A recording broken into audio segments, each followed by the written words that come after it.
এনসিপির এক নেত্রী গ্রেপ্তার হয়েছে, তাকে 2 দিনের রিমান্ড দিয়েছে। 21 বছর তার বয়স দেখানো হয়েছে, কিন্তু সেই নেত্রী দাবি করছে তার বয়স হলো 17 বছর।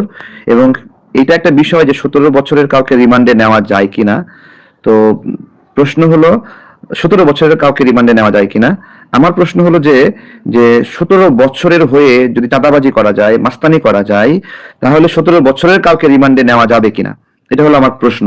তো গত কয়েকদিন ধরে খুবই হাম্পি দাম্পি হলো যে এই নেত্রীকে রিমান্ডে নিচ্ছে বা তাকে আটক করছে সেই কারণে। এবং এখানে সাংবাদিক দুর্জয়ের বিষয়ে জড়িয়ে একটা অভিযোগ এসেছে। সাংবাদিক দুর্জয়ও তার বিষয়ে প্রমাণ, তথ্যাদি, বিকাশ ট্রানজেকশন যেগুলোর মাধ্যমে টাকা দিয়েছে ওই নারী নেত্রীকে, সেই বিষয়গুলো এখানে উঠে এসেছে। তো এইখানে আমি বলবো না কোন পক্ষ সঠিক বা কোন পক্ষ ভুল। আমার প্রশ্ন হলো যে এনসিপির কতজন এইভাবে গ্রেপ্তার হবে। এই প্রশ্ন যদি করেন তাহলে উত্তরটা আমি এভাবে দিতে চাই যে এই গণঅভ্যুত্থান পরবর্তী সময়ে সমন্বয়করা সারা দেশে কি কার্যক্রম করেছে আমরা দেখেছি, এবং তাতে বাংলাদেশের কি উপকার হয়েছে তাতেও আমরা দেখেছি। এবং সবকিছু মিলিয়ে এদের একটা ডিমান্ড ছিল যে 10 বছর ক্ষমতায় থাকবে, 5 বছর ক্ষমতায় থাকবে। এবং তারা এই সময়টাতে, আমরা যদি একটা গণতান্ত্রিক নির্বাচনের কথা বলেছি, আমাদেরকে হয়রানি করা হয়েছে, হ্যারাসমেন্ট করা হয়েছে।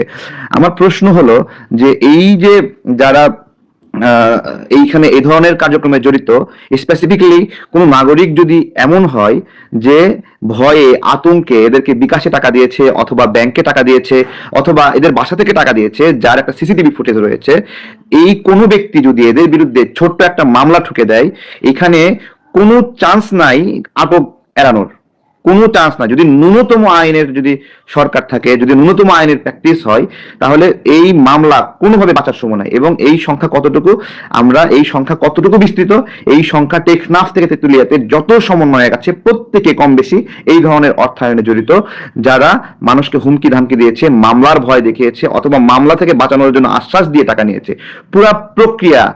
পুরা প্রক্রিয়া একবারে জগা খিচুড়ি হয়ে যাবে। এবং তখন এনসিপি কে আলাদা একটা আন্দোলন শুরু করতে হবে যে সমন্বয়কদের গায়ে ফুলের টোকা দেওয়া যাবে না। কেন ফুলের টোকা দেওয়া যাবে না? কারণ তারা সমন্বয়ক, কারণ তারা এই জুলাই গণ অভ্যুত্থানে আমরা একটা লড়াই করছি, আমি একটা লড়াই করছি, আপনারা লড়াই করছেন, সবাই লড়াই করছে, যে যার জায়গা থেকে আমরা লড়াই করছি। কি লড়াই করছি? যে আমাদের সন্তানদেরকে হত্যা করতেছে, 1 নাম্বার বিষয়। ভাই, কারো প্রতি মায়া দেখে লড়াই করিনি। আরেকটা বিষয় লড়াই যে দীর্ঘদিন ক্ষমতায় আছে, ভোটাধিকারের একটা বিষয়, যে আমরা ভোট দিতে পারি না। এই দুইটা হলো মূল কনসেন্ট্রেশন। আমার ভাইদের রক্ত ঝরছে।